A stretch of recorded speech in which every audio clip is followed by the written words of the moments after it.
behind multiple cars, as I mentioned earlier on, so Newhoff in a very precarious situation, but he often finds himself in these places. He doesn't qualify as well as he races. Up front, they are getting with Lee Aberdeen and Luca Varani, not very far apart at all here. But I just want to see how Alistair Haig deals with Marcello Kessler coming around the old hairpin.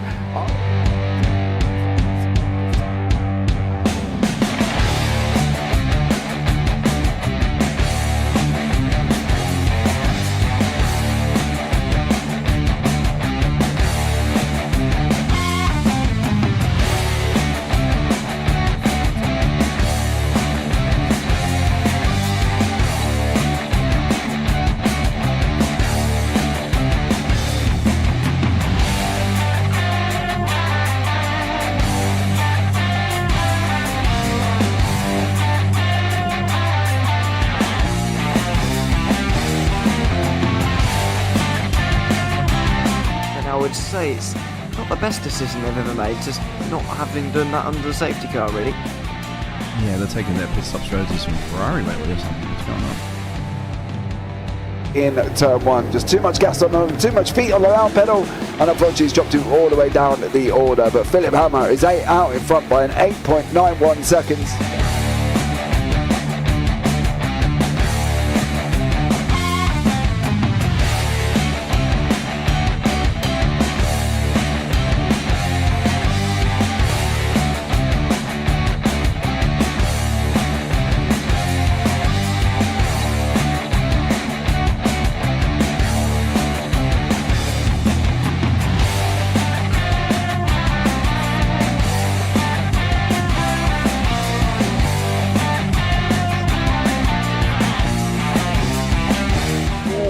Dan Michael is a wall there, sir.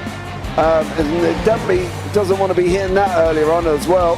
Difficult, the understeer is in the dirty air through that final corner because it's such a long corner and you get dragged off into the grass very easily. He'll have the slipstream down in towards the chicane. Peterson was briefly alongside, but that slipstream has saved him and kept him in third. Yeah, Varani now lost a little bit of time to Aberdeen, about half a second. Peterson is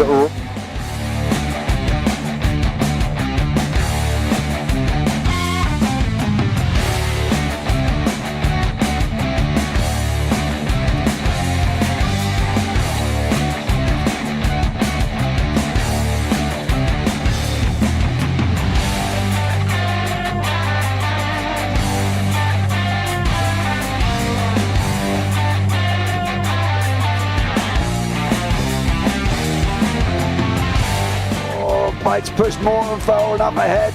He's got out of line. Is now Pike going to have a go at Werrell? Don't push him off. He's in the championship fight. Jack Werrell chasing down Carl Jacklin. Further down, Rob Williams and Chris Barnes. Sensational run outside line now though for the heavy braking zone.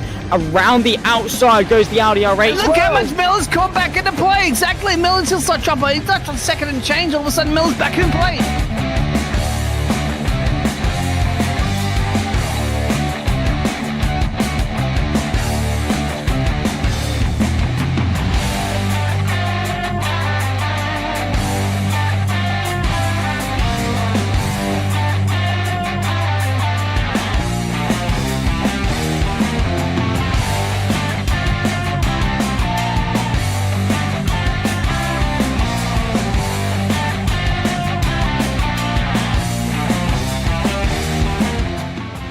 Moving on to the back end of Phil Jocelyn. So there's been a lot of movers and shakers in this first 2 laps here for race. Absolutely serious racing league. Everybody's allowed to have fun. Yeah, it's all about the entertainment. So I hope everybody is enjoying themselves out there in the chat. We know that Ron is been enjoying himself watching. And the Burger King machine's off into the grass a little bit there as they're really bunching up now.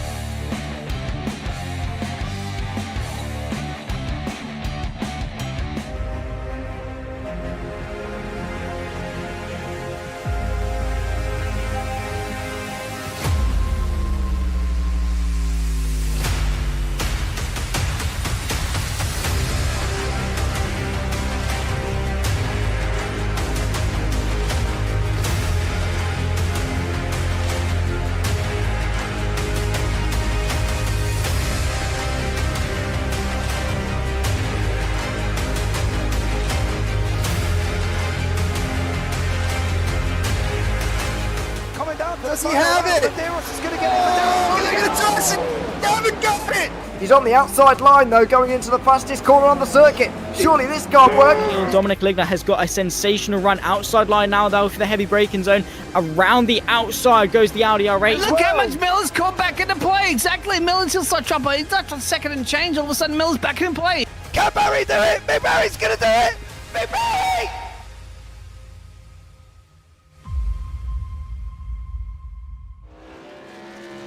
Good evening, ladies and gentlemen. Welcome to Stafford Motor Speedway, a nice, quaint little half-mile track here in in South Carolina, in Connecticut. Whew, I get mixed up when I see drivers wrecking. But some open-wheel Whelen modified tour cars on a nice little short half-mile track for some Saturday night racing. This feels very, very nice. Broadcasted here on JPBroadcasting. Welcome, everyone, to round 3 here for the Racers Elite Mix Series. A nice little league where things are mixed up. Every week it's something different car, different track, different style. My name is Brad. I go by Brad or Bradley, whatever you prefer to call me. And then, of course, I've got my friend, Mr. Biggles, Dean, joining me here, handling things behind the booth, and also giving a little bit of input here and there behind the scenes. Dean, how are you doing on this fine Saturday evening? Good evening, yes, Brad stuff. There you go. What have you called that one before there, Brad? Welcome, Sarah, smiling all the time. There, evening, folks there, and Andrew N is saying hi, Sarah. So a little inter-conversation going on in there. That's perfectly fine. Welcome, everybody.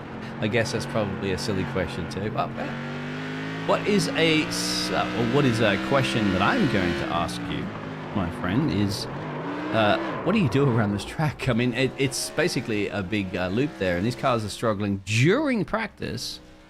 But obviously, how do you navigate this? How do you get the benchmark times in? Which currently at the moment I'm seeing is the best as an 18.74 in practice.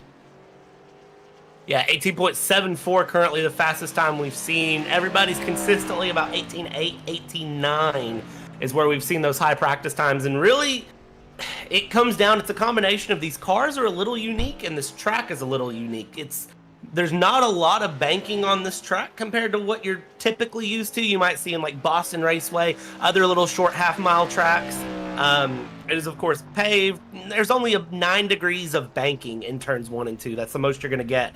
So these cars really got to go around. And the big thing with these open-wheel modified Whelen cars is it's just 2 gears. You've got gear 1, which is really just for pacing around behind the pace car going in the pits, and second gear, which will get these drivers up to about 115 miles an hour at the end of the straights, going into 120 sometimes if they get lucky and they get the run right. So it's really a matter of when we watch these drivers go in here through 3 and 4, they need to get their line right, get down there, and it is okay to use that apron a little bit. It's something they do in real life. And it's something that Andrew has mentioned on Discord. He said, hey, it's okay to use the apron. We do that in real life. And you've got to really just send it down and through and hold on to it here, Biggles. And it's going to be really, really exciting to watch how the drivers go through. It is, of course, 150 lap event coming at us here tonight with a 2-lap qualifying session here. Drivers got 2 laps to put down their best time they can here. 10 minutes, 2 laps, whichever comes first for them, after they've just ended 3 hours of practice where our 9 entries are going to have to find some time here and see if they can't get back down into those 18.7s and get where they can go through. You mentioned, seeing drivers spin around a lot during practice, and I know you and me shared some conversations about it off air. It's one of those things, are the drivers just pushing as hard as they can, or is it genuinely they're finding this car and track combo tricky? And I think qualifying is going to be where we get that answer as we see cars starting to hit the track for qualifying here. I think we're getting ready to get set up and find out, is this track really that tricky, or is everyone just kind of having just a bit of fun there during their practice sessions? A lot of those questions, but the answer, I mean, yes, they're pushing out. I mean, they have lone qualifying as well, too, which basically means they cannot see the other cars on the track. So, all right, easy peasy qualifying session, gentlemen. Then again, that makes perfect sense, because if somebody bends it, as you said, during the practice session, that can affect other people's qualifying session, considering it's so short. 3 hours of practice, gentlemen. That's more than the Formula One had at Las Vegas. They got about 8 minutes and change for the first practice session, remember? And then not so much for the others. And that is supposed to be the pinnacle of motorsports. You got 3 hours to go around this track anyway. I'm not going to picking on too much, but some of these have compromising photos of Dean Biggles. Really, Andrew? Really? Which ones? I'm asking you. There's plenty of them out there. But it's not about me this evening, sir. It's about the Racers Elite Mixed Series, so we don't go there. Austin Smith looks to be top of the timesheets. Just it is over before it even began. That was a quick qualifying session. Yes. I'm still trying to process the photos, and I'm trying to process Vegas here. And oh, that's not in Vegas. Yeah. He doesn't know about that. Oh, it's not in Vegas, was it, Andrew? No. That's not. It might have been in Vegas. You never know. What I happens in won't hold it Vegas against you either way. stays in Vegas. I think it's practically over. I think it's only Kelsey out there at the moment. Or Yeah, a it looks lap. It looks like, from what I can see, just a couple drivers left to try to throw things through here. Looks like Smith coming across, getting a 19.228. Very, very good run there. And putting down a time respectable enough here for fourth. However, still a bit more time. But spinning there out of the exit of 2 is not what Kinsley wants to do, because that is not how you set the fastest time around this track. We don't slide around and drift. We are, of course, in these NASCAR race cars. You want to keep things nice and straight all the way around. But it looks like, again, just still, I'm trying to see who else has left to put in a time. Nobody, sir. Nobody. We're just waiting for that session to close itself because they got it over and done with quickly. Well, Mr. Bradstar, you are a poet. You didn't even know it. I like how you say, going into 2 and spinning. What was it? Spinning out of something you said before? I don't know. It rhymed anyway. It was quite good. I forgot it already. Maybe somebody remind me. Hello, Austin. Hello, Sarah. Of course, there we have Andrews. Hello to all the Andrews. There is Andrews. There's one Andrew Teff at the moment. He didn't set a time, actually. 3 drivers did not set a time. We're waiting for the session to finish so I can actually show you some graphics on the screen. Otherwise, you're just going to have myself there and Bazda just waffle on a little bit at the moment. But then again, we're here to chat to everybody out there. Corey Conwell. So, hello, Corey. Conwell. Crowell. Sorry, Corey. You're in P2. So the drivers even have time to chat at the moment while we're waiting for the session. Hey, that's important for the drivers too, Biggles. I'll tell you, as someone who runs this car a lot, one of the biggest things I can tell you is the laps are very fast. And it's going to come at our drivers very quick. It's real important that while they have this downtime, they take advantage of it and relax a little bit. Kind of, shake out the nerves, shake out the jiggles. 150 laps here. It's going to go pretty quick. And it's real important for them to really, be ready to go, because 150 laps, it doesn't sound like a lot. It sounds like a lot, but when you remember this is a half-mile track, it's not going to be that much, but it's just right on that line of taxing for them. If it was a super speedway, 150 laps, or let's say 150 laps of Nordschleife or 150 laps of Le Mans, yes, you'd be like, all right, this is going to take about 3-4 hours. No, this will go really quickly. Of course, at a lap time, as you did see, of 18 seconds, do the math on that, 18 seconds multiplied by 150. That's pending all the accidents and incidents that may very well occur. We're still waiting, so there it is finally. I think the session is about to end soon. If anybody can give me a little bit of an update. Hopefully nothing's happened on my end of the production trailer. I did bring my dingo over here at the moment, my pet dingo, but he does like to chew on those electrical cables and video cables and all that sort of stuff. Typical dingoes. So. Looks like we do have Brandon Honeycutt, who has decided to dive out here and put in a lap. He's waited a few minutes. Now he's going around, coming high side of 3.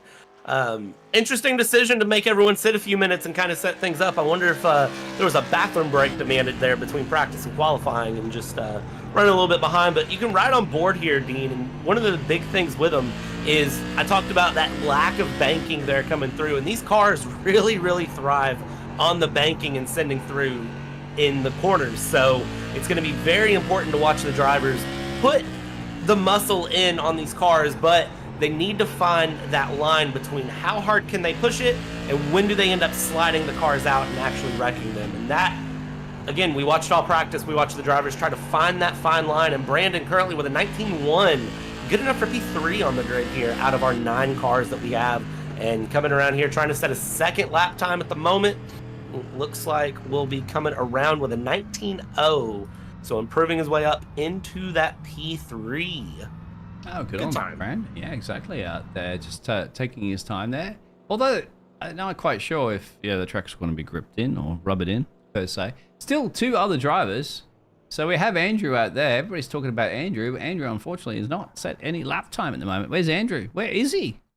And Alex Teff. So the Teff brothers, I presume they are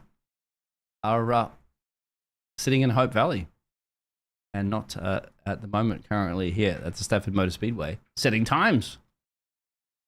Yeah, and I'll give you a fun fact about Andrew, and I am going to presume this leads off to Alex as well, as they have the same last name. They only live about 45 minutes from the track in real life. And tour. I was looking over someone on the race. You are breaking up a little bit there, sir. Test my dingo. Hey, dingo, down, boy, down. Sorry, go ahead. Okay, Dingo, listen, I am trying to talk to the people here. Andrew, and I'm going to presume Alex as well, only live about 45 minutes from this track in real life. And they were saying that it's a nice, crisp 25 degrees Fahrenheit, which for my friends of the not Fahrenheit variety, it's about -2 degrees Celsius, I believe, with some quick math off the top of my head. Would be about correct, actually, but current conditions and on the track here are about 45 degrees Celsius, which is boiling hot, my friend, and 29 degrees air temperature, but not in where they are close to this circuit. Well, let's see how they can do. Andrew's on track there. Alex has come out, so they're all right. They're giving us a show here during the qualifying session. The only 2 drivers yet to set a time. There's Andrew, but he does slot into P7. Got a little bit more time. Now, who's going to be the Alpha Teff? Per se, really, today, isn't it? You got to win the bragging rights, don't you, in the family? Yeah, that's going to be the. Hey, family bragging rights probably pretty important around here too. Knowing how the iRacing scene is, so it's going to be where things get really fun, because at this point it's Alex Teff that needs to go through and set a time, and we'll see how that goes through as Alex is coming around. It looks like Alex is going to be the Teft brother that takes the lead here with an 18.926. 900 and then slides it around a little bit. Thousandths of a second for the 43 machine there. So still Austin Smith and Corey Burwell will take the front row. I believe Alex will get himself up there. So he's got the bragging rights to his brother Andrew. Lives just down the road from this very track here. So interesting. I think now, finally, the qualifying session will be over. Should be, is that we'll also hit our time limit here with all drivers putting in times, and then we can slot in for this 150 lap main event. Of course, Contra flags are enabled, and the drivers have 3 sets of tires to make it their 150 laps. I'm going to imagine we might see at least 1 pit stop. I would say would probably be the preferred strategy. Half-mile track, probably pit around halfway through around lap 75 or 80. If I were to guess strategy, I am not a race engineer in any way, shape, and or form here, Biggles. So maybe if the drivers are listening. No, I was going to say, ask the drivers, please. Ask the drivers. Don't ask me. I've never been to this track before or seen these cars around the track. So I'm only going to be honest. We will bring you the best entertainment we possibly can, but we will rely on some of your information out there as well. We're broadcasters. And you know a lot more than I do about this, Bradley. So we'll do our absolute best, of course. I'll bring you the pictures and the entertainment and the action. The drivers are the ones really on the stage, aren't they? We're the ones putting the spotlight onto the stage. They're the ones that have to deliver the performance. I mean, I'm not going to lie. Your silky smooth voice does make this a bit easier from my side of things. So I will say, thank you very much, sir. The drivers have the spotlight, but your voice is definitely gonna shine bright here. Drivers gridding up here, and at this point, it is going to be a couple of pace laps, and then our wonderful flagman up there, Mr. Barney, will throw a green flag, and we'll send it around for 150 laps of action as we line up these open-wheeled modified wheeling cars to get ready to give us some action. And it really is anyone's guess how this ends up. The big key is, I will always say anytime I am on a broadcast, it's survive turn 1. And in this case, it's probably survived the first couple of turn 1s, because these cars do not like to go side by side through any way, shape, and or form. They prefer single file running as much as they can. So as we watch everyone come through, watch early because everybody will try to slot through and get single file as fast as possible. Because if you're on that high line, you're going to drop way back here, and that is not the preferred way to go around this track. And Barney's been working out too. Actually, sorry, I'm good on you, Barney. The flag man, old Barnstop. You're right, isn't it? You hit those marbles out there. Ooh, well, you're going to lose a bit of traction. It seems to be hugging the inside apron, maybe the one to do it, but then again, will it scrub tires? As you said, pit stops. Are they have to take pit stops when and where? Of course, cautions. How many cautions will there be? And how many times will we see Barney waving that flag? Well, Barney, over to you, and over to you to call the race start, please.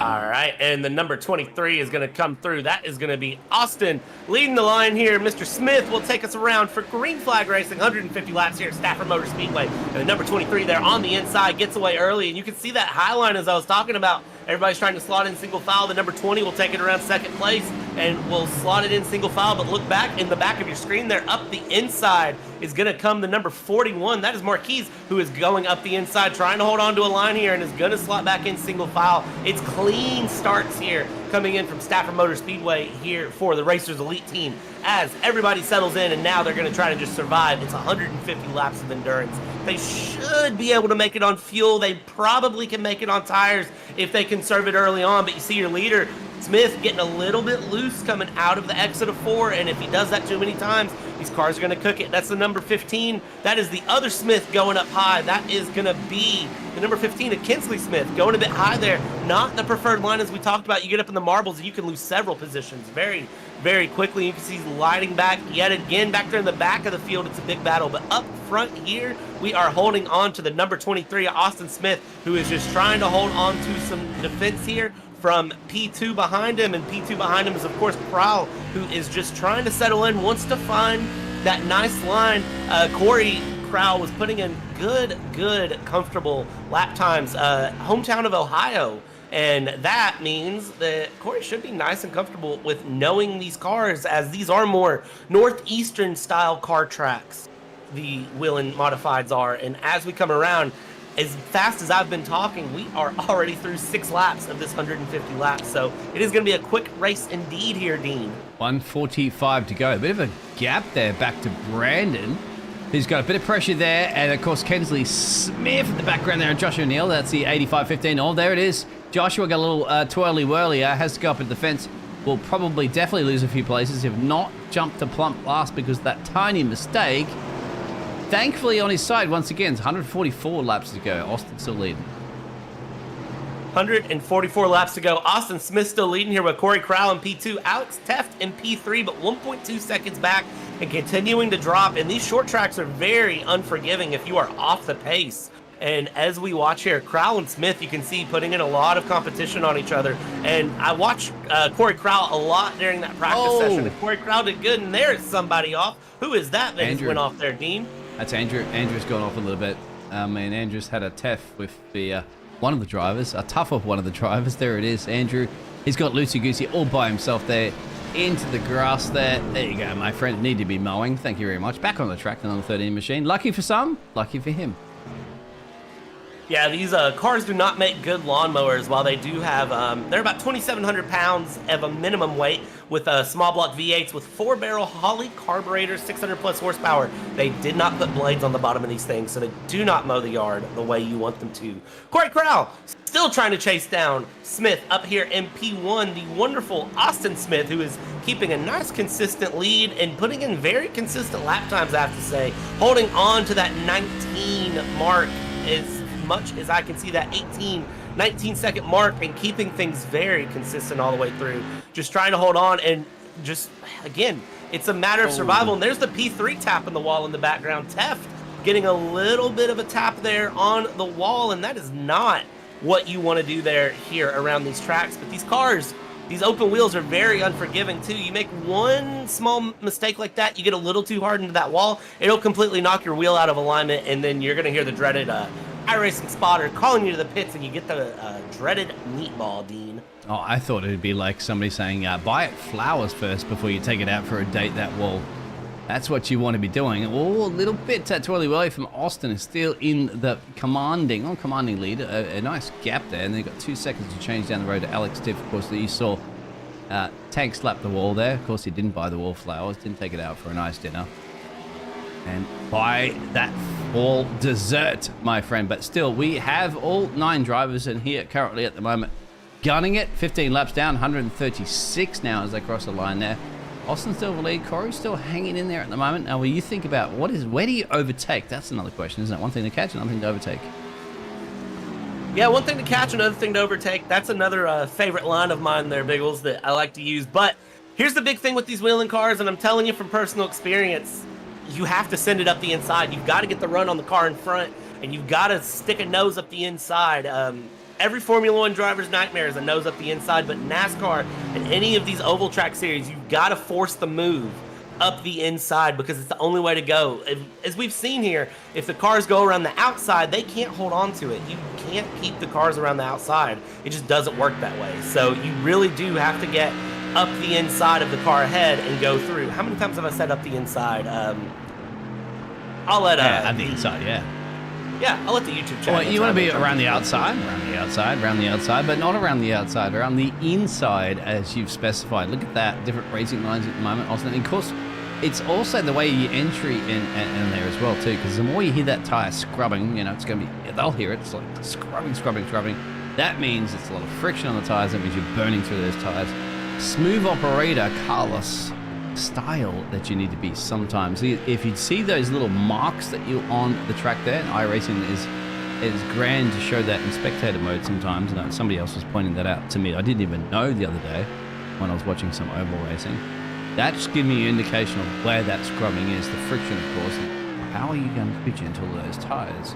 Well, you can see it looks like Austin's fighting that machine a little bit more than Corey, even though Corey's not gaining a lot of speed. But perhaps once again, he's preserving his tires a little bit for a later challenge. That is the smart way to do it, and that's one of the things you learn with these open wheel cars. The Courtney Crowd gets a little bit of a tap on that outside wall, and like I said, you don't want to do that too many times. Austin Smith running a little bit wider there through 1 and 2, which I'm enjoying seeing those kind of alternating setups. Checking in on the battle for 7th as well here with Joshua Neal trying to challenge Brandon Honeycutt and trying to find a move there. That number 3, I watched it a lot during practice as well, and he turned out, I think, over 200 laps in their 3 hours of practice, just trying to find that time and stay comfortable. Joshua Neal, the Fort Wayne, Indiana native here, trying to put in a lot of time with Andrew Teft, the Hope Valley, Rhode Island native, right behind. As I said, about 45 minutes from this track, the Teft family lives, which is really exciting for them because they've, as they said, they've seen this car. They've seen this track a couple of times in person this year, which kind of gives them a unique experience and probably a little bit of an opportunity. So I'd say they would tell us where the passing opportunities are, but they are currently driving cars around the track, so maybe not the ones to ask. Well, if they don't get their buttocks on a little bit, the leaders are lapping in the 19s and low 18s and 19s. These gentlemen are lapping a 19.5, so you might say in a road race, well, that's not much, isn't it? That's half a second. Well, considering how short this lap is, their leaders, as you can see on your map, that's 1-2 coming around. Turns down the backstretch, of course, before they... Oh, there's a caution. There is a caution. I think it's Dennis. That is let's see here. I do believe that was Dennis, yes. Dennis spinning in 3. It looks like Dennis wasn't alone. It looks like Dennis got helped. Austin's lost it. Oh, we saw that before, didn't we? Yes. No, this is another one. That was a good save by Austin. Here it is. It's all by himself there, Dennis. Oh, he's on the racing line. Cleverly moves inside. Great job there, Dennis.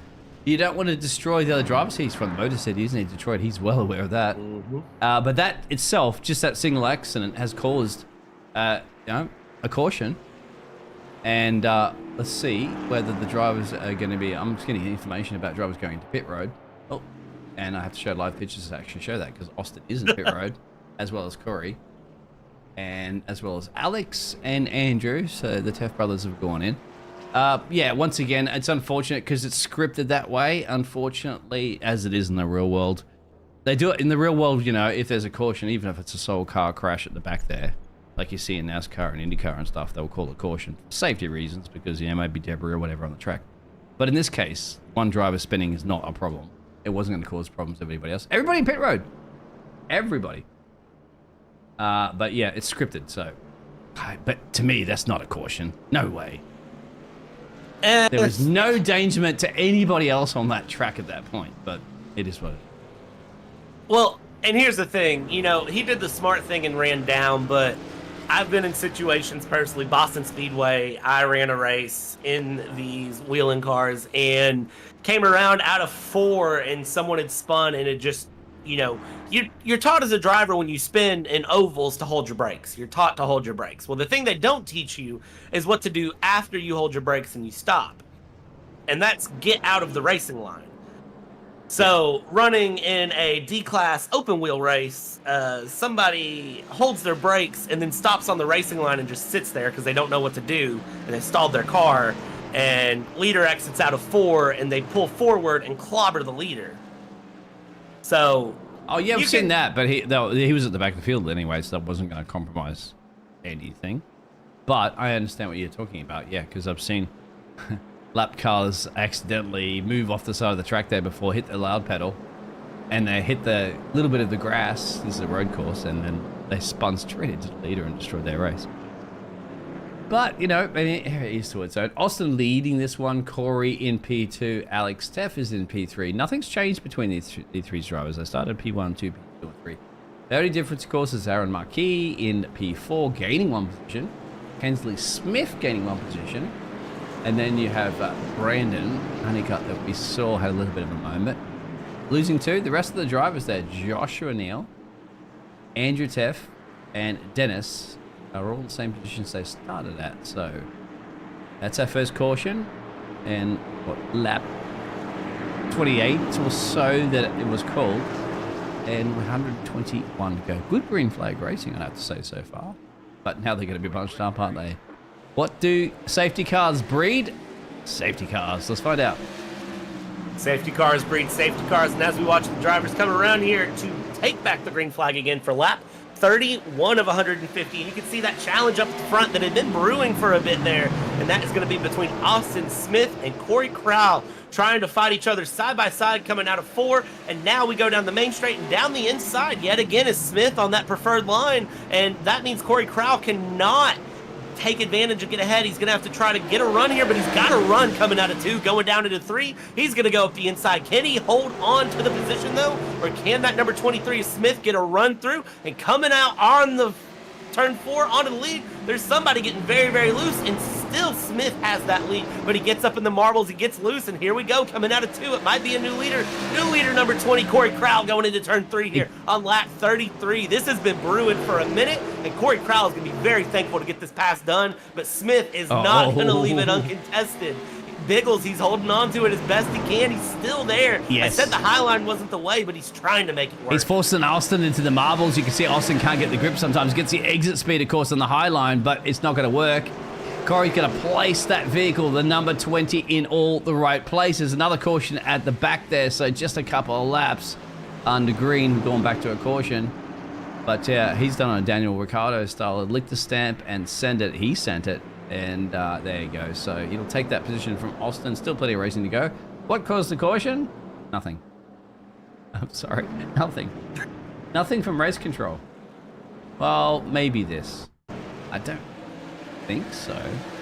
Oh, yes, it was. Oh, Brennan. Oh. Yeah, see, back onto the inside service road. That's okay. That's what caused the caution. God damn it. That didn't cause the caution. Race control. Really? Race control's being real. It's too much. Listen, race control's gotten enough issues here that they're going to play it real safe for us here in Racers Elite.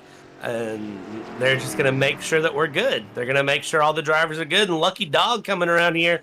Number 4, that is going to be Dennis Kane catching the Lucky Dog, getting all the way back around, getting that lead lap back, which on a 19-second lap is very, very important. Yeah, and by the way, race control there is a AI race control, so there's no fault whatsoever to the Racers Elite Mixed Series about that. There's no person sitting in race. If it was something sitting in race control, they probably wouldn't have called that one. Just Joshua will go in to pit road, I don't think Joshua is involved in any damage. So what do you think? He's just taking a pit stop there, getting a little bit of gas. I don't see tires. They're not jacking it up. I was gonna say I don't know because I don't see tires going on.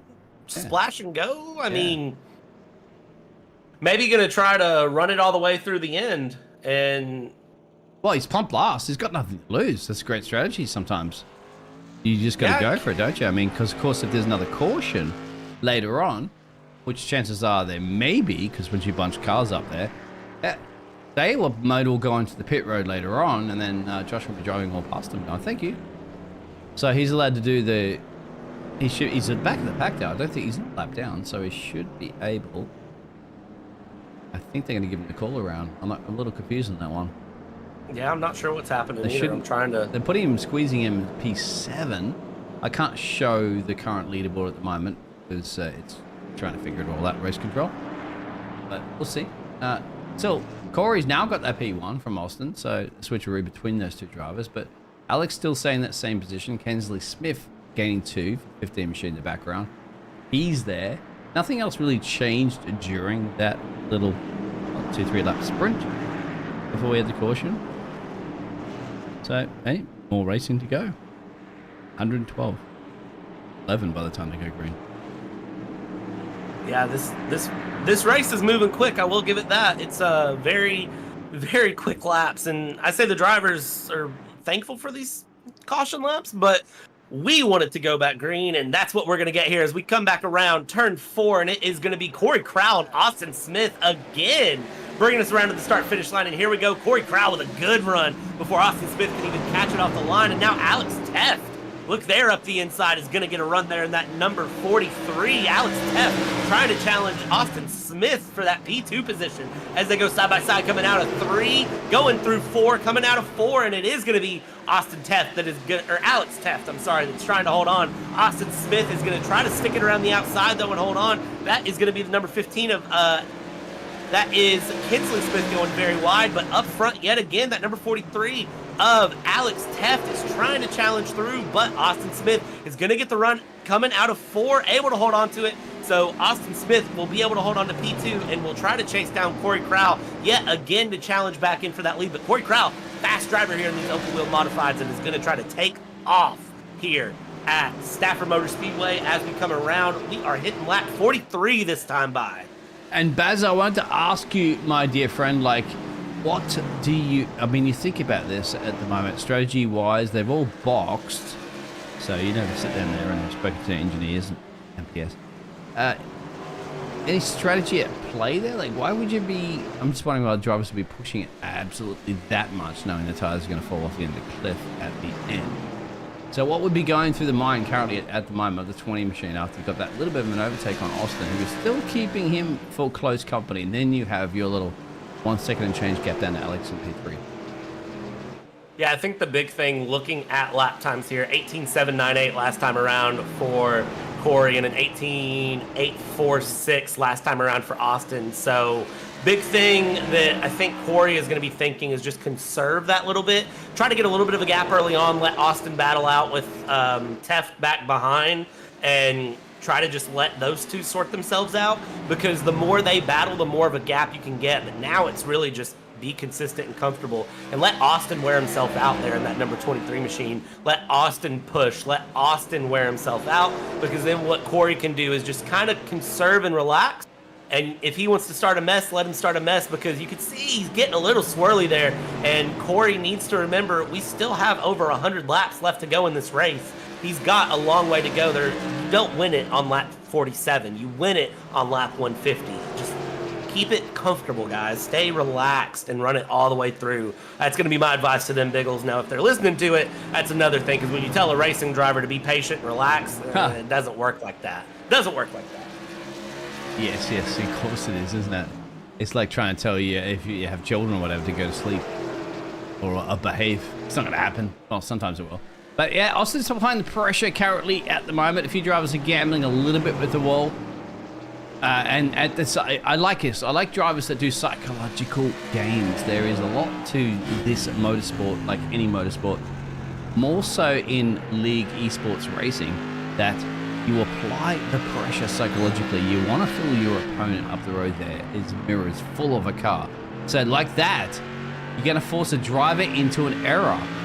Because, Corey could be mirror driving, and there's a comment, if you are not familiar to motor racing, I'm not a very good racer at all, but I know for a fact after casting thousands of hours of watching drivers do it, pressure sometimes can really throw off a driver up the road, as what Austin's trying to do. Some drivers are perfectly fine with it. They're like, you know what?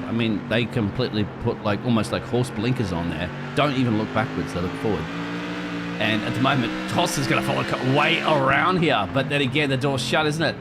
It's going to be a full send, I'd have to say, if Austin's going to get that one down there. And if Corey turns to shut the door, bingo, these two are in the fence and not exchanging Christmas cards this year. Well, and here's the thing that Corey's doing. Corey's driving behind, in his mirror as much as he is forward, as you said. He's really watching behind, and you can tell because of the way he's entering one. And there's a big snap from Austin. Austin getting a loose there, because what he's done, if you've watched Austin for since we went back green these past 5 laps, he's been running inside going into one. He's been looking a bit low going into one, setting that up, and that's why Corey's been sliding high.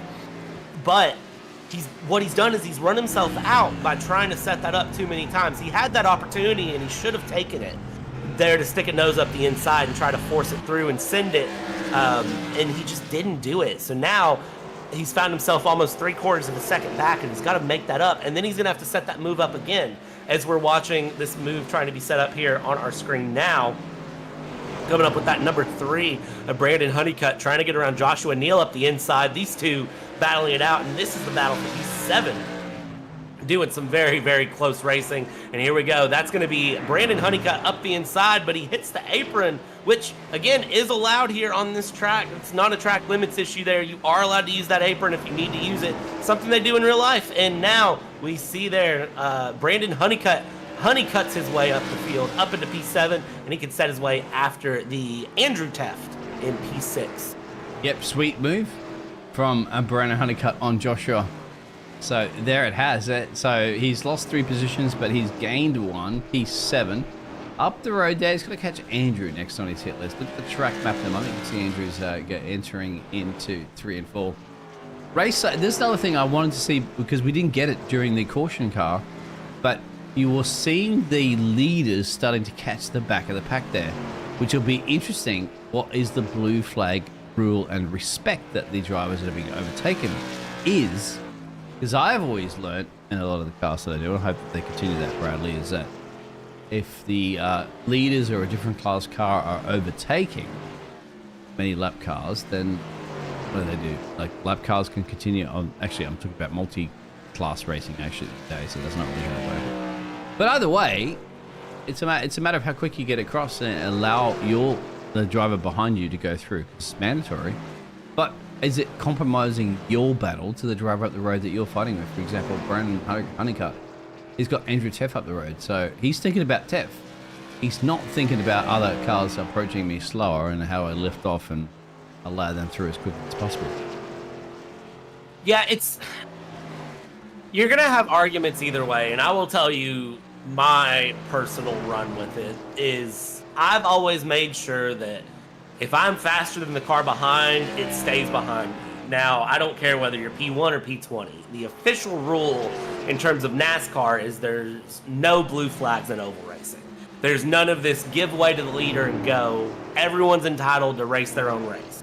Now, what you'll find if you go into public eye racing is you will get wrecked very quickly if you do not get out of the leader's way and you are in last place and you are considerably slower and you make it a problem for that leader to pass. There's a general understanding that you don't make it difficult for the leader, but you don't compromise your own race. It's up to the car behind to pass you cleanly, but it's up to you to not cause a collision. So if that means you run the high line through 3 and 4 and the leader goes low, he did a clean pass, you didn't make it a problem. Now, what these drivers decide to do is we see the leaders are entering 3 and 4 as the Kane is entering 1 and 2, so we should start seeing some stuff here soon. Whatever they decide to do, I don't know. I'd have to double check and see what this league's rules are on that, but the general understanding in oval racing is don't make it difficult. I think at the moment the difficulty has already been made on that call there. So there you have it. Caution, caution, caution. That's just my dingo. Alex is gonna look away there for the Alex fans. Just give me 2 seconds to look away because I'm about to show something. Oh boy, here we go. This is going to be that number 43, Alex Teft, coming into turn 3 here and coming around. And I wonder if you know how they do it in Connecticut. And that is they slide it sideways on the racing line. They live Moss. Indeed, there in that Taco Bell livery. I love it. And here we go. We're lap 66, and we've got another round of pit stops going. I didn't expect another round of pit stops, but hey, if the drivers want to take advantage of that second of 3 sets of tires, they're going to take advantage of that second of 3 sets of tires. And who am I to judge? You can judge. You're the commentator of this fantastic league. So yes, we are the judge, jury, and executioner when it comes to what's happening during the race from the broadcasting booth. Of course, we have no actual what you call control over race control. Some drivers are taking tires, other drivers are not necessarily, but I can guarantee one thing: all drivers are in pit road, so stay clear. This is your traffic report here on a Saturday evening for the Racers Elite Mix Series. It's busy, busy, busy downtown pit road. Busy, busy, busy downtown pit road. Everybody comes out here. No lapped cars at the moment, so nobody will get the lucky dog. But it will be Corey Crowd who should be the one taking the lead here with the pace car, unless somebody got the lead in pit lane and I didn't see it, because I'm actually showing Kinsley Smith is currently in the lead on my chart, unless something's wrong. No, he's correct. He's the lead.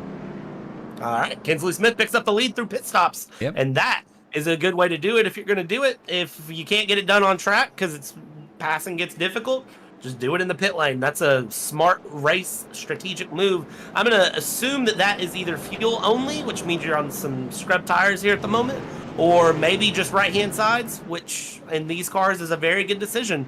Those right-hand side tires can wear out very, very quickly here when all you're doing is going left. Oh, sorry. Oh, yeah, it's right for me, my friend. I'm upside down from Australia. So, yep, left for you, stage left for everybody else tuning. Anyway, forget about that. I'm only messing around. Starter cam. Where's Barney? Here he is. Where's that flag? Here it is. We're on 69 of 150. Kensley leading. Starting lap 70, coming out of lap 69. Very, very nice. Kinsley Smith in the lead. And as we go around here, Kinsley Smith, Corey Crowd, Austin Smith, going to be P1, 2, and 3. I got to wonder if those two Smiths are related, if there's going to be any sort of family love there, or if it's just a coincidence of the last name. Either way, Corey Crowd, again, finds himself in a very, very known position for that number 20 driver in P2 at the moment, and needing to get into the lead. Kinsley Smith running a bit high there in 1 and 2, but is able to hold on here. And as we go here around turn 3 and 4 up the inside is going to try to go Crowd, and Corey Crowd is going to try to force that move through. Doesn't get it done through 3 and 4, but it's going to try to set it up into 1 and 2. And as we go down 1 and 2 here, again, that is Kinsley Smith going very, very high on 1 and 2. That is not the line you want. There's a bit of a snap there from Austin Smith trying to hold on, and Kinsley Smith is not going to make it difficult on Austin Smith, but is also opening up the door for Alex Teft. Needs to get back into that racing line, because the more you stay on that high line, the more and more spots you lose, the more you let those cars jam through underneath. And now there we go again. Aaron Marquez is going to be around the inside, and yet again that has hung out Kinsley Smith to dry, because there's the 41. Aaron Marquez up the inside yet again trying to get through. And this, if it reminds you of restrictor plate racing, it probably should, because it's the same way with restrictor plate racing. If you lose the draft, if you lose out of that line, you are going to fall all the way to the back of the field. And that number 15 is going to come around and collect the 41. And they are both going to go sliding into the infield here on the backstretch. And that was not a caution flag, which I'm very, very surprised to say. Oh, it's going on, isn't it? All I want, because look at the both drivers. They've gone in there, tangled there. All I want for Christmas, Santa, is to finish the race. Well, get on with that, 41 and 15. You saw that live. The commentator's curse is real. So we'll see about that one. Kinsley Smith still in the back of the place. Well, you know, in P9. But once again, I love it. Actually, as a race engineer, sometimes in the past there, I encourage my drivers to say, you know what, you got nothing to lose. So you just go banker laps after banker laps. And on top of it, even if you are last and you're like, damn it, I was going to be expected to be first, practice. And you're practicing in race conditions, which is not exactly simulated where you're doing lone qualifying laps by yourself. So there it has. And a little bit further back at the moment there, Dennis has gone up into the fence there. Now he's signed his autograph, potentially. And once again, this is last place, but Aaron doesn't really matter too much at the moment. He's like, I can get past Kensley and it's all good to go. If. Hey. Yeah. Hey, when there's only 9 cars on the track, it's all a battle all the way through. So it doesn't matter whether you're P1 or P9, you might as well battle like it's a good battle because you got to get through. And you can see Aaron getting a bit loose there coming out of 2 yet again, trying to not spin. And then Smith there, Kensley Smith, holding on to it and going through. Look at that battle ahead between Kane and Neil. They are side by side around. And Kane will hold on to that P6 position with Neil in P7. But putting in some good pressure all the way through and trying to hold things on. And there's a nice little sticker on the back of that number 82 of Neil. And I'm not going to say exactly what it says, but it does say, don't follow me. And because I don't know what I'm doing is how I'm going to paraphrase that. All right. So if you are following him on Twitch or YouTube, unfollow at the moment because he doesn't want anybody following him. No, of course, if he is streaming or whatever, please do follow. I don't have the information at the moment. But Kensley Aaron at the back of the field, that's what we're showing you currently at the moment. Is Smith going to mount a challenge currently to our race leader? I don't know. There they are. He's been hovering there for some time, but once again, he's trying to catch there, and then Corey's like, just, you gotta make your car as wide as possible, don't you, sometimes? That's really what it is, or psychologically as wide as possible to the drive behind you. Yeah, that's big things with it is, you know, these modified cars are only so wide, but you can drive them a lot bigger than they are here. Lap 83 of 150, it's going to be a long race if the whole time you're just focused on that rear view mirror and driving. So you got to pick that defensive line a little bit and get comfortable just forcing Austin to take alternate lines and just really be comfortable in blocking those known parts. You know, going into 1, Austin's going to want to try to slide it up the inside. You know, going into 3, Austin's going to try to go the inside as well and try to get a run out of 4. So just set your car up and block that. Make it where Austin can't do it. That's all you need to do. And you can defend it a lot easier. It gets a lot less pressure if you just hold on and drive that good line consistently. And just to elaborate, the good line, of course, with the dirtiest part of the track there where the rubber's laid down. They're starting to venture the fence again. I presume it's not going to be that much danger to the, as long as end plates and radiators and 4 tires are still attached to your car. It should be good to go. But there is Alex on the back there of Austin. Austin in P2. Alex is in P3, where he started. Corey, once again, leading in P1. Perhaps what he called Corey's on team ready going, this tires are going off the cliff there, like Max Verstappen. They're like, okay, we'll just wait a couple more laps. You'll have a huge gap and get on with it. Who knows? Yeah, I'm going to imagine there's some conversation going on with Corey Crowell and those tires, just saying, come on, get me to the end. Get me to the end. That's all we got to do. Austin Smith holding on to that P2, though, is just starting to apply the pressure again. And watch Austin, because this is where Austin seems to shine. Austin really is comfortable putting that pressure, especially into 1 and 2. Watch him as he goes into 1 and 2. He's going to tuck that left-hand side a little bit, peek up the inside, and not actually set the pass. He's just looking at it. He's just getting the idea set in his head, and he pushes Corey Crowell a bit loose there, and now Austin's going to have to take advantage of it. And here we go up the inside in that number 23, and new leader coming out of 4, Austin Smith back up in the lead. Good run where he started and where he gritted, and that is back up where he's at. And now Corey Crowell needs to settle in because he's got a hungry Alex Teft right behind there in P3 who is not wasting time. 61 laps to go, so it will go pretty quickly, and they're brewing up for the top 3 for the podiums, and we all know that anything can go pear-shaped, and it doesn't matter where you are. You still have Andrew, Brandon, Kensley, Aaron, and Dennis, or Denis, in the back there with Joshua, who may have retired, I'm not quite sure. And the inside, there it is, send the dummy. You got to commit now. You have to commit now. So, Corey, go for gold. Look out in the background there. Alex Teft is really enjoying this slipstream. Yeah, Alex Teft is just wanting these two to take each other out, so that way Alex Teft can just slot through.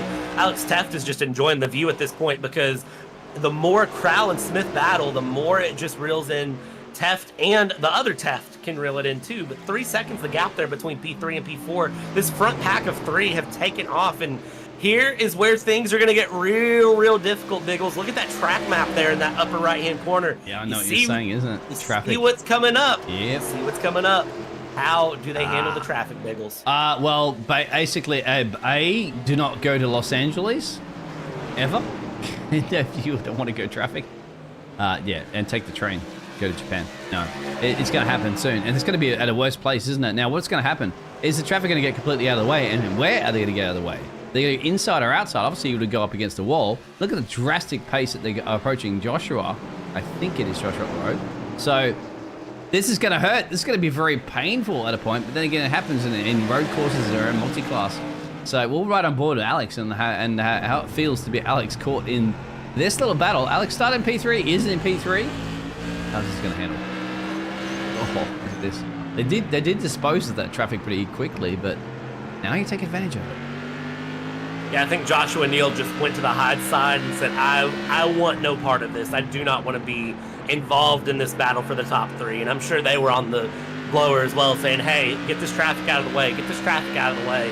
And Joshua Neal doing a very respectful job going up the high side. Look at this. Alex Teft just did not slow down there. And Austin Smith trying to put pressure yet again on Corey Crowell. These 3 are giving us an entertaining battle here with just coming on 250 to go here in just a couple laps time. And look at this. Alex Teft coming around almost 200 kilometers an hour. It's 120 miles an hour for those of you who do not read the kilometer units. But going through turn 3, I mean, man, Corey, Austin, and Alex are just not giving each other a break here. And if you're Alex at the moment riding on board, I would sit back a little bit there and just pan out and see what's going to happen, because you know that they're going for it too for now. It's it's almost like, there it is. There's a caution, not between these 2 drivers, but there is a caution. Oh, come on, gentlemen. This was scripted up to be a fantastic showdown between the 2 drivers, but it is what it is. And I guarantee you, if this is a caution because one car spins off at the back there, I am writing a petition to iRacing right now. In fact, just add it so you have to change it. In fact, it's just Andrew Teft that's come. Here we go. Is Andrew by himself? There it is. All by himself. All by myself. Doesn't affect anybody. Stays on the inside there. He's well aware that, oops, my bad. See, doesn't affect anybody else. Gets back on the racing line, and that's it. I don't see how that would be causing a caution. I don't know either, but yeah. Hey, it happens. They're going to go down that pit road again too, so it is what it is. But it does, I guess, bunch of be up there, and it's going to come out to who's going to get that spotted perfectly. Oh, there it is. Lean to your left out there in the audience. I'm leaning to my left, isn't it? I feel like it. Let's go on board with one of the drivers there. How's that feel? Let's lean. Lean. Yep, there it is. And to the right, of course, because they're limited pit stop crew. It's not Formula One. They're not going to do this in 2-point-something seconds. There's only a few people here, and this is going to be a battle out of the pit road, isn't it? Oh, look at that! The number 43 there of Alex Teft getting very up against Austin Smith, and I thought Alex Teft actually got the position, but it looks like Austin Smith is going to come out there in that P2. I thought Alex Teft got him there on the pit exit, but it looks like as they hit that pit exit line, it actually came around the other way. So now drivers come around, they'll grid up behind the safety car or the pace car. We're streaming NASCAR. I should really call it a pace car. Oh yeah, pace car or safety car, whatever you prefer. A bonnet or a trunk. Is it a boot or a trunk, isn't it? And a bonnet or a hood. That's it. Yeah, tomatoes. It's all the same thing. We're getting used to it, like miles per hour or kilometers per hour. Metric system's better. Anyway, but that was a long time in the pit road. Actually, I think it's 40. Yeah, it's 26 seconds stationary, and 48 overall. But he will get a little wave around there and catch up the back of the field. So. 103 down, 150 not to go, 48 to go. Now it's business time, my friend. Now you're gonna pull out those racing boots and put your business socks on. This is business time. Ken Kensley, who's gained 5 positions here with that pit stop strategy, hold on and beat Austin Smith and Alex Teff, Corey, and so forth to the Barney's flag. It's going to be a good challenge to watch, but also Corey Crowell now down into P4 behind Alex Teff and Austin Smith. We're used to seeing Corey Crowell up there in P2 or P1 where Corey Crowell has ran for this entire race. But now Corey Crowell is going to be on the mix of the traffic. It is going to be the high line. Kinsley Smith is going to be under some challenge here. We saw how Kinsley Smith did on that last restart, restarting from the lead. And as we come around turn 4, that iRacing pace car is going to peel off to the pit lane yet again. Hopefully no more action coming from the pace car today, but we're back green flag running here, and Kinsley Smith will take us on the lead again. But Austin Smith already up in there, going to get collected around, and there it is. There's a big one coming through, and another caution immediately thrown. Austin Smith involved, Kinsley Smith involved, and I believe we saw a couple more cars involved as well, as that iRacing pace car is going to come out, catch the field, and sooner than he could sit down and grab a cup of coffee, he's right back up doing what he knows. And that is, who is that? The number 41 coming around of Aaron, who is into the pits, letting the safety car by, letting the pace car by. And I don't think they hit a timing line, so I think actually Kinsley Smith is going to hold on to that lead, which is very, very fortunate for Kinsley Smith if that is indeed the case. There it is, isn't it? That happens so quickly. I'm going to have to reverse that back up a little bit. I know that we're not a real fan of reversing it back, but it happens so quickly that we will. So we'll slow this down a little bit so we can kind of make judgment of what has gone on. Love going to the chopper cam because it's going to give us a little bit more perspective of this. So let's have a look. We're at quarter speed. It's 15 or 23, isn't it? Losing at the start of this one. See, 23 goes as you green. Was it the bump or the tap behind? No, there it is. 15-23. I think it's almost a little bit of net code. You think? Yeah, I was wondering if the 23 thought, hey, I was ahead. So he went to tuck in on the inside apron because this is what you want to do. But maybe just not. Hey, you have a blind spot in your car, doesn't it, when you go to change lanes? Didn't check his blind spot enough? I don't know. Could absolutely. Be. Yeah. I think it's a combination of that. I think a little bit of net code came to play as well. And then unfortunately, Aaron Marquis, who was on the high line there, just collected up in the mix. Nothing you can do when there's two cars sitting sideways on your racing line and you're 2x2 coming around on a short track. Nothing you can do, and just collects the side. Do you want to... I'll give you permission at the moment real quick there, and fans out there in the chat. Okay, pull Alex in here real quick. Pace car still has its lights on. We still have a few drivers. Pull him up here. Grab him by the neck. See if we got a copy real quick there with him. They've had their pit stops. If you don't mind. Hey, Alex, it's Brad and Biggles up here in the booth. How you here? Bad. Hey, Alex. So kind of talk us through how your race is going here. We'll try to not hold you too long, but kind of talk us through your race here now that you're up in the lead after a safety car breeding a safety car. Yeah, no, just been really focusing on holding my line down at the bottom. I ran a ton in the practice session earlier, I did. But seems further along in this race we go, my line is coming in. So hopefully I can just, get my nose clean and stay up front. Are you worried about Corey, my friend? Probably your biggest component here as well, too. I mean, I think your battle of your brothers, at the moment, your brother's all the way down there in P7. I'll let you go. Bye-bye. See ya. Good luck. Hey. Yep, thank you. And going green before we can get an answer here. And Alex Teft will be the one to bring us around. He hits the restart line. And Alex Teft keeping it slow there. Corey Crowell in P2. And it looks That's like... a caution already. It looks like they have actually extended the caution here by a lap. That may have been, I do apologize if we actually probably That may have been our fault. Yeah, it could have been our fault, actually. Yes, because we did pull him out. I didn't realize how quick that pace car. I didn't see the lights come out that quickly. Anyway, Yeah, I didn't see the... Yeah, here we go. That was a... Here we go. I think they're going to get ready now. Yep, the iRacing pace car pulls off, and now Andrew will bring himself around. Corey's up there in P2, but Corey with a nice run coming out of the restart zone. But Alex has that preferred inside line. Corey's on the outside, and as we go through, exit out at 2, and it is going to be Alex who slots it in there into the lead. Brandon Honeycutt finds himself in P3, a position we haven't found that number 3 car a lot here tonight. And as we run through, look at that side-by-side P4, P5, Joshua Neal, Dennis Kane holding on, and now they slot back in. So Alex Teft, for the first time today, finds himself in the lead after qualifying P3 and running mid-pack for most of this race. Very, very good run, just after some unfortunate luck for who's been running the front of the field for most of the run. And Alex Teft, take off with it if you can, because you got a fast and hungry Corey Crowell behind you. 37 laps can go pretty quickly. You say 37 laps, that's a lot, but these are short laps, remember, too. Yeah, 18 seconds and change, so... Can he get it done? And thankfully that extended pit stops, because I do feel really bad, isn't it? We got Alex in there for a few seconds. We don't want to take his focus away. But anyway, it's working because he has gained 2 positions. He's got to hold off Corey in P2. Let's see how it pans out. Corey's got another line. Brandon, as you said, another fantastic job there for Brandon Honeycutt. And Austin Smith, well, I mean, he had the qualifying and he has the pace. But at the moment, he's a few positions down from the 23 machine. And once again, he has that machine up the road there, the number 3. So 23 all 3, pick your bets, place your bets. 35 to go.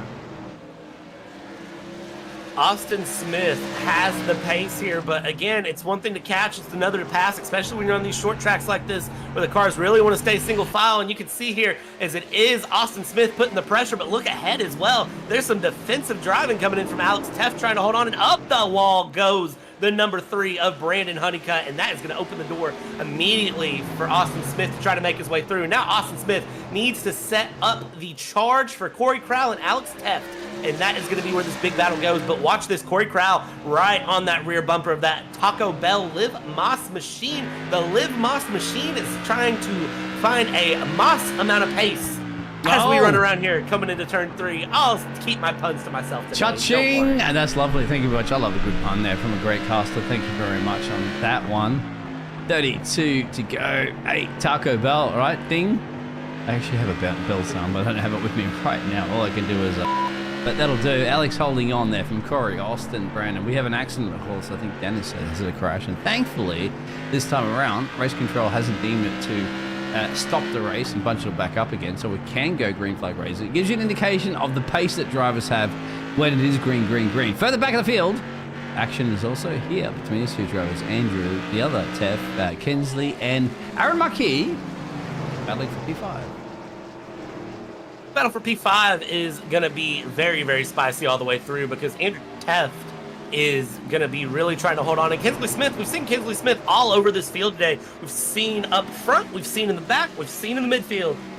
And at the moment, trying to get up into the P5 position and trying to set things up and doing a good job there.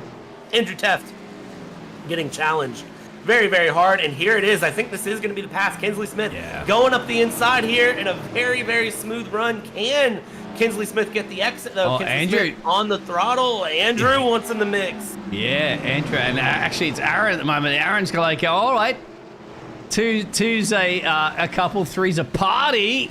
Let's go. Where's my invite? Oh, not against the fence there, Andrew. Aaron Marquis. Yeah, Aaron is sneaking in there. Anyway, we're going to go back to this one because there's the pressure still applied there. Corey's going to give it to Alex. Alex is going to do his best here. He's gone down 28 to go and change, and Austin Smith does a little tap against the fence there. And I don't know, you as well as the chat's gone a little bit quiet there. We do not bite. I know Bradley does a little bit, but I don't. Bradley, would you like to be which shoes would you like to be in currently at the moment? The 43 machine or the 20? I'd rather be the 20 machine, I'm going to be honest with you. And I'll tell you, this is, again, personal experience because these cars are my bread and butter in iRacing. My first win ever in iRacing was Boston Speedway, and it was a 2-to-go lunge up the inside. And similar to how the number 20 setting things up here, Corey Crowell, lunge up the inside coming out of 4 and going into 1. Corey Crowell is going to set up that pass on Alex Teft. Corey Crowell, new leader. I say new leader because it is technically new, even though Corey Crowell in a position that Corey Crowell is very familiar with. And now we need to just watch, how does Alex Teft handle this? How do you power things forward? And can Austin Smith there in P3 get his way up into the action? And can Austin find his way up into challenging Corey for a win? So I said I'd rather be the number 20, but Corey Crowell has some good pace and got past. So now it's all up to Alex. Can Alex set things back up and do another challenge up the inside? And Alex now becomes the predator, not the prey. Corey's now the prey. And also lurking in the background is Austin. You can see the different racing line. The cars are sliding and they're managing these beasts of these machines. Fun to drive, no doubt, as we ride our board. Look at Austin. Look at the wheel. You all know if you're turning a wheel like that, anywhere on a motor vehicle that you're driving, well, you know, you're in big trouble. So thankfully, keep this to the racetrack because you're struggling. Look at the way he has to overcorrect the rear end, sliding on them. And it's all about the racing rigs that they have too, because some of these drivers have some fantastic racing rigs. They got force feedback, they got all the gizmos, and it's even proven today very much that drivers that in racing sims can actually jump into real racing cars and perform pretty good laps. Even Max Verstappen has even proven these days as well to say, hey, the reason why he is actually very impressive and quick is because anytime that guy gets, he's back into a racing sim. He can just go out there and do 3 hours of a Formula 1 race and then jump into a racing rig and then do another 2 hours. And that's esports simulation. But hey, it's starting to prove that, you know, even if it is simulation, it is still practice, it's still control, and it's still concentration. There's a reason there's such a big investment in sim racing nowadays, especially with like Team Redline and Max Verstappen, Verstappen.com, of course, becoming a big partner of Team Redline now and everything that they do over there. And you see all of these investments into sim racing. F1 Sim Racing had an event today and ran through and started their season off. And you see, you know, some of the big things, it's because there's so much in sim racing that does translate over. And we see it every day go through. These drivers are putting in work. I can guarantee you that when we talk to our race winner after this race and we go through, they are probably going to be putting in some sweat. They are going to be sweating. And oh no, Alex! Oh, that's going to be a caution. 17 to go for sure. Now, I was going to say, now you can call a caution race control because you've blocked the track. And guess what? His brother's going to be approaching him going, are you all right, bro? Are you okay? Yep. And Alex is like, yep, all right, mate. It's okay. It's all good. All good. I'm still in a good position. Now, they have the box, right? You'd say you got to go pit road as we go there. And going back to that note real quick while we close that chapter, you know, I have a lot of admiration there for the likes of Lucas Blakely, who not only is, you know, an F1 esports world champion, but he's also getting into the real racing open wheel cars. And he's quick. He is quick. So that goes to show you, isn't it? You know, a guy, you know, is younger, but, you know, started, you know, 15, 16 and whatever doing F1 racing and leagues. One of the pinnacle of the F1 esports, and then all of a sudden he can get into an open wheel car and actually be competitive. So it is an indication that, you know, when somebody says, oh, that's just a simulation, you couldn't do it in a real car. Yeah, well, guess what? Some people can. So we'll see. Brandon stayed out. Corey stayed out. Oh, no, they're heading back in. So I think Corey's going to follow him. No, Corey stayed out. Interesting. 15 to go. This is the point where you can maintain track position rather than gambling for tires or gas. I think Corey took right sides only because I am showing that Corey pit on my timing chart. Oh, you might be quick in and out. Oh, yeah, you might be right on that one. Yeah, so, I think Corey took right sides only. And a few of the other drivers have gone in and out of pit road. We'll get this information as it's kind of like squabbling all around, especially in a 18 second, pits, a track when even the best of esports simulations are going to do it. Took 2 tires. Thank you very much there, Corey. Hey, by the way, how do you typing and driving? Oh, yeah, you're using one of those text to speech bots. I know a couple of drivers do that. They go, it's almost like, you know, Alexa or, you know, Google. Or Siri. Or Siri, yeah. Type something in the YouTube chat right now to say, yeah, I don't know. Unless you have someone to work for a race engineer, perhaps. Well, I don't know if we have time to pull another driver in, because last time we did that. No. All right, real quick there. Does anybody want to pull a driver in? Let us know. Anybody? Your call, my friend. I'm trying to look here and see because they just did the lucky dog and it. Yeah, no, the pace loss off. Yeah, lights are off. We're going green. We're going to go green. Yep. And as we do, hey, Joshua Neal back on the lead lap now, though, which is very, very good. Yeah, come on, Josh. Catch the pack. Catch the pack. There's Josh. There he is. Come on, Josh. Come on. Get on with it. 82. You know what? I've seen it. I'm driving from the back of the field win a race before. Especially when there's 8 other cars at the road. It is possible. Big smash there. Josh could be the winner. Anyway, let's go green, green, green. 12 to go. This is going to be quick. Do not blink. Do not take your eyes off the screen here at the JP Broadcasting Network. Over to you. And as we go green here, Alex Teff going to be leading Corey Crowell coming through, though. Austin Smith trying to hold on to the mix as well, as Alex Teff is actually going to be under pressure here from Kinsley Smith. And we are going to watch those two battle out. Back in the back, Kinsley Smith again getting stuck on that high line, as we've seen restart after restart, and just getting stuck, sliding back. And there's a spin. Kinsley Smith comes around and collects that number 41 again of Aaron Marquis. Sends the number 4, Dennis Kane, around. Aaron Marquis, a very, very unlucky race, but Joshua Neal might benefit from that. I don't know. 10 to go. And as we talk about cautions breed cautions, and here at the JP Broadcast Network, we are back on another caution here with the Racers Elite League here in the open wheel modifieds at Stafford Motor Speedway. And Biggles, I'm going to make the comment now. There is a 3-attempt limit on a green-white checker. Oh, lovely. That'd be fantastic. Let's have a look at what happened there. We saw it live anyway, so there it is. It's the 15 that got loose. So it's Kensley, right? If we do happen to see that, we'll go back a little slower because it all happens very quickly here. It's 15 taps a wall, isn't it? Yeah, that's it. And then that was a rebound effect from there. So number 15's involved. Kinsley Smith, 41 of Aaron looking Marquis. down the ground around there going, where am I? You know, take your hands off the steering wheel. Take your hands off the steering wheel. He's okay. The great thing about simulation esports, isn't it? That thankfully, your wife, friends, and family don't have to worry about be stressed on the pit road of your health at the end of the day, because unless the force feedback steering wheel slams your arm against the desk, you're okay. Live to see another day. And there it is. And I will say, if you have a force feedback wheel, make sure you have an emergency stop.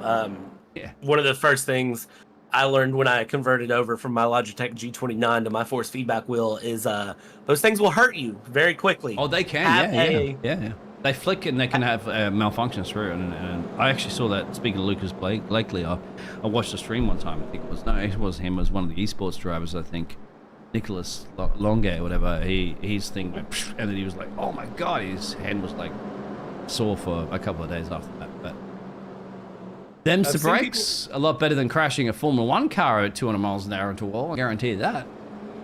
Yeah. I mean, Daniel Ricciardo did it, right? And he had to sit out for a few times.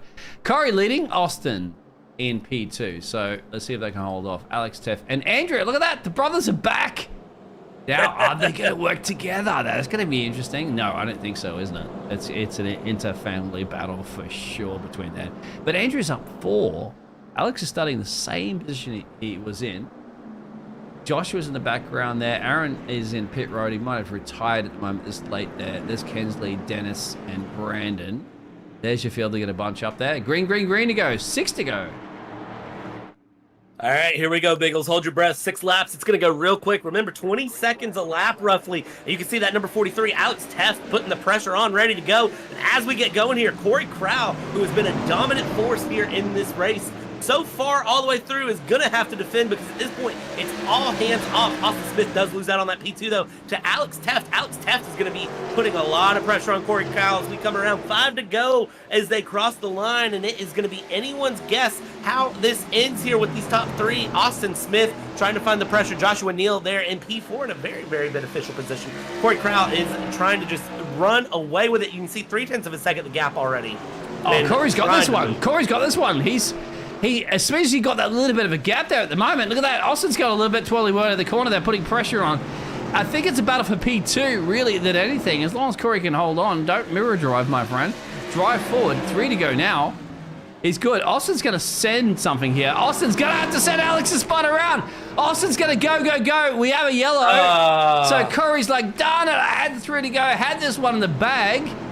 And, well, it's another life, isn't it, for some of the drivers at the moment. And there it is. So Alex, unfortunately, potentially may have lost the podium here.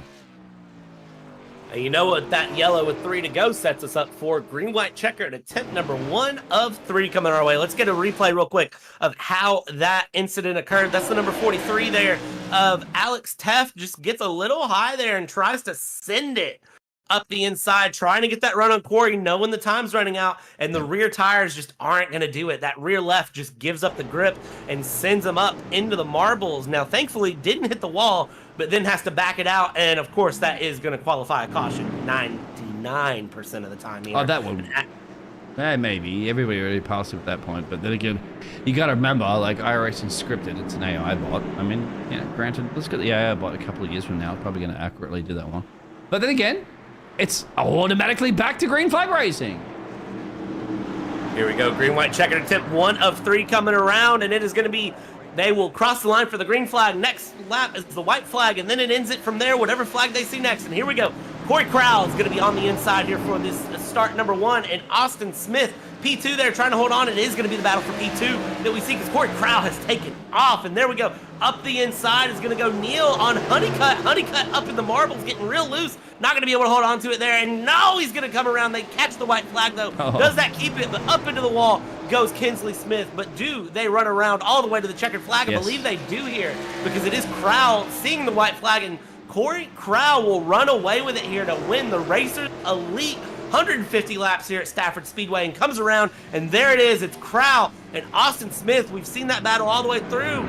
But Crowell, Austin Smith, Neil Teft, and that is Andrew Teft finishing P4. And then Dennis Kane will come across P5.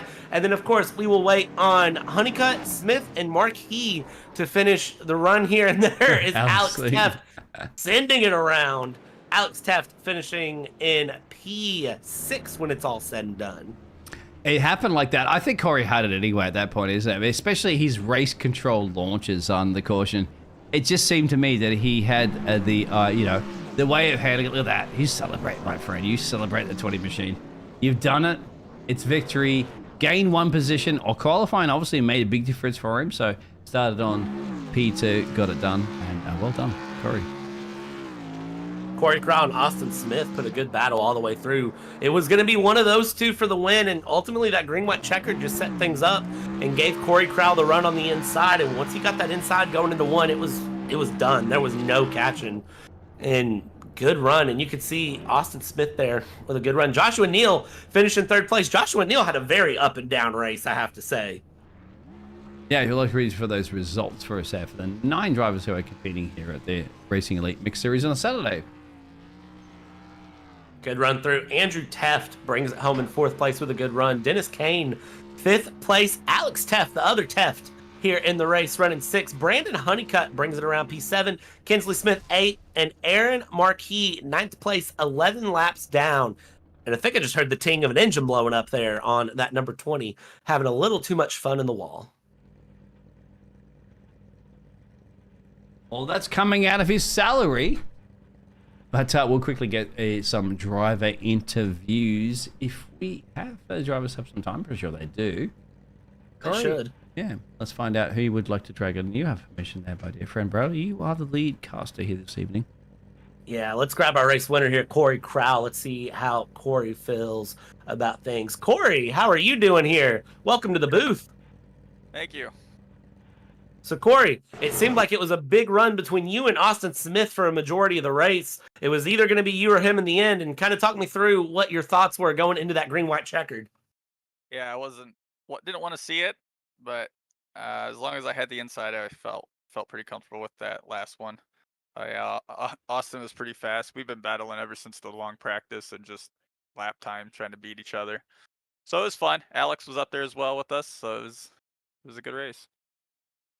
Yeah, and kind of looking at your race, you and Austin running 1-2 for a while. There was a point where I was watching Austin there probably around lap 80, lap 90 or so during that long green flag run, and he was running different lines into 1 and 2, and he seemed to catch you out at one point, and you actually went wide going into turn 1. Kind of talk me through what was happening there in the middle of the race.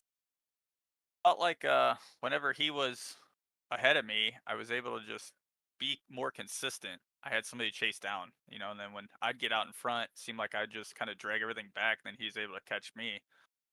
So here at the end, it kind of worked itself out where I could kind of run my own pace, but yeah. Awesome. And then kind of looking ahead here, just as things go, next race coming up should be the Five Flag Speedway Super Late Model. Are you looking forward to the next race? Oh yeah, absolutely. I love the super late models. Awesome, Corey. Appreciate your time. And that is our race winner, Corey Crowell and Biggles. I have to say, Corey Crowell, very, very happy with that race win there against Austin. You heard him say they've been running back and forth all the way through practice sessions, just competing lap times. So it seems like Corey had the up and up on what was going on there. He did it, and consistency as well to keeping out of trouble. Being at the front is always the best place to keep out of trouble, as you know. And I think of those pit stops they had. I think he had 4 total pit stops, and the drivers had 4 to 5 under those cautions. So it's about getting in there, getting your tires or your gasoline done and out quickly, spotting your marker, and just being, that is where a lot of those performances are won and lost, apart from just consistently good lap times on track. And then after those late cautions came out, I thought at that point, Corey's got it. Because position is key at that point, really. Position is key. So perfect for Corey, and that's what it's all about for the number 20 machine. So who's next on our hit list of interviews? Yeah, next let's pull in our second place finisher, that number 23 of Austin Smith. Austin, it's Biggles and Brad here in the booth. How are you doing? I'm doing pretty well. How are you guys? I am good. Kind of talk me through that green-white checkered finish there. I talked to Corey about it a little bit, but seeing you P2 there with Corey and P1, and it seems like as soon as that green-white hit, it was a matter of just whoever got the line first. Yeah, it was. It's always tough to be on the outside and restart there. Seems like the inside is always faster, and I was just trying to time it right, and he got just enough of a jump on me where I couldn't keep him down there. But overall, it was a great team battle. Proud of him. Proud of Midwest Motorsports going 1, 2, 3. Midwest Motorsports running 1, 2, 3, and kind of talk to me, because there was a while where you were really putting the pressure down on Corey and running up there in the front of the field, because there was a while, and it was around lap 80, lap 90, you were really putting that pressure on Corey. What was it you were trying to do? Kind of talk me through the strategy of trying to get that pass done. Yeah, well, I was just trying to change up my line, trying to give him different looks, make his mirror really big, and see if he could make a mistake. He really wasn't making too many mistakes. So when he wasn't doing that, I was starting to chirp in his ear a little bit to see if he'd make a mistake that way. But he was on rails, so he ran a great race. And shout out to Alex as well. Alex was right with us the entire race. It was super fun to see him up there, and it was a good time for sure. Now, are these cars that you're familiar with? Do you do a lot of running here in the Whelen Modifieds, or is this a car that you're not as experienced with? I know that the league, especially with these Saturday series, runs different car track combos every weekend. Yeah, I'll be honest with you. I bought this car and this track about 1 hour before the green flag dropped. So very unfamiliar with this car, but Wow. It was nice and fun to kind of learn it really quick. I shouted to Corey as well because he gave me some pointers in practice, and he helped me get going really quick. That's Austin. That was impressive because I bought it about an hour ago as well, too, my friend. But I've never done a lap around any of the 10,000 tracks and cars that I own for iRacing. So to give you that, my friend, to take control of this car, and remember, you put it on pole. So not only you got to just to let everybody know it there, he did finish in P2, but he was the fastest man during qualifying with 1 hour experience. Max Verstappen, look out! Shout out to Corey for that one. He taught me well. Yeah, that was not the answer I was expecting there, Austin. Man. Okay, well, that's real impressive to hear. So congratulations on that, because that's a crazy way to come out and say, hey, I bought this an hour before the race. Let's go give him a Formula One car and see what sort of lap times he could do around a track in an hour's practice. Love that. All right. I'll back him on that. Yeah. Austin, by the way, too, last minute, mate. Anybody you want to shout out? Yeah, shout out Midwest Motorsports. Always helping each other out. Racers Elite for the league, putting this on. It's super fun to race on Saturday nights with those guys. And shout out to you guys for broadcasting. It's a great show listening to you guys. Austin, we appreciate your time, man. Thanks for joining me and Biggles here in the booth. And we will let you get back to your Saturday night here. And that, Biggles, is that's a bombshell to drop. Okay, that's some pace. Yeah, it is. But that goes to show, isn't it? And granted, that's I was kind of, I did maybe a little bit of fun, didn't I, at the start, going, oh, they had an hour's practice. That's pretty much more than the Formula 1 drivers did during Las Vegas. But just because we heard that from Austin Smith, that actually tells you that an hour's practice is perfect, isn't it? At the end of the day, that's all. If that's all a driver gets, that's all the driver needs. in order to challenge for a race win. Didn't quite get it. Corey got it, but at the end of the day, that still goes to show you that he used the advantage of that hour that he had and put the laps in there. And at the end of the day, practice makes perfect, and it certainly has proven itself. And taken away, of course, from Joshua Neal in P3. He gained 4 positions in this race. Andrew behind him gained 4 positions, and Dennis behind him gained 4.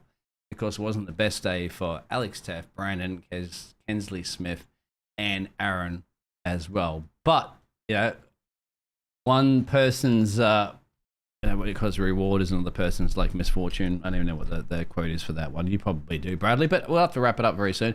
In the chat has been fantastic, isn't it? I like the family members out there, or even most of the race drivers have been actually chatting to us. What do you think about that there, Bradley? Yeah, it's always fun to see the chat get involved and, kind of chime in there back and forth on things and talk about exactly what's been going on, because it's always nice to get the chat involved. They get to kind of give their opinion. Sometimes you find people in the chat know a little bit more than we do. And hey, I don't claim to know it all. I just claim to try to make it exciting for everyone watching. So, oh wait, Sarah's missed it. Oh, Sarah, hang on. Give me a little bit. All right. How about this? Because this is the first time we work together. Sarah, if you don't hang around for 2 seconds, I think you might have missed it. Bradley, sum up if you can in 5 minutes what happened during this race, and watch it back, Sarah, please. But come on, I'm going to put you on the spot now. I know, Bradley. Sum up quickly. How many? No, don't do it. Pace car. You have to watch it back there, man. But yeah. Oh man. I can't remember how many pace cars we had, but. 4, 5, 5. I'm going to tell you 5, and I don't know if that's right. So it might be about right. Anyway, we won't put you on the spot like that. I can't. Yeah, there's so much action. Watch it back, Sarah, with a smile on your face. I guarantee you, it'll be worth it. Anyway, last words, Bradley. Yeah, just real exciting racing here from Racers Elite from their mixed series, round 3, Stafford Motor Speedway with the Whelen Open Cars. And as always, here at JP Broadcasting, a big thank you to everyone tuning in to check out this amazing league. And if you have more questions about that, www.jpbroadcasting.com. And feel free to ask any questions in the comments anytime. We love to answer them. And then, Biggles, I think that's all we got. So on behalf of you, and thank you for everything you've done behind the scenes with making this broadcast move, and adding little sprinkles here and there to try to make me sound a lot better than I actually am. Well, that you are, my friend. Good night, everybody. Good night, Barney. Looking car as sharp there. And good night, Corey, Austin, Joshua, Andrew, Dennis, Alex, Brandon, Kensley, Aaron, of course, and everybody else. I'm part of this fantastic racing league, as well as everybody out there in the chat. Take care. Good night. Sunday tomorrow. Relax. Sleep in. Good night.